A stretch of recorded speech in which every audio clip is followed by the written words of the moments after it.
विधानसभा में पूर्व मुख्यमंत्री डॉक्टर रमन सिंह राशन दुकान में घोटाला के आरोप लगाइन और ओखर बारे में सवाल करें।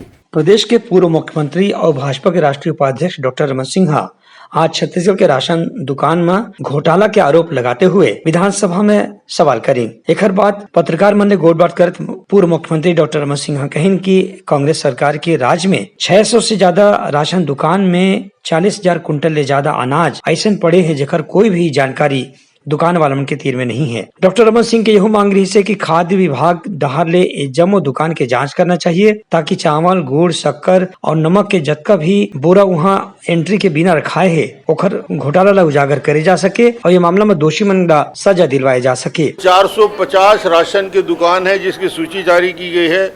उनके पास 5,000 से लेकर 2,000 तक मेट्रिक टन चावल का स्टॉक है। उस राशन दुकान की कैपेसिटी 100 क्विंटल चावल रखने की है और उसके स्टॉक में 1,000 क्विंटल दिखाया जा रहा है। कहीं कहीं 10,000 क्विंटल चावल का स्टॉक भी पाया गया।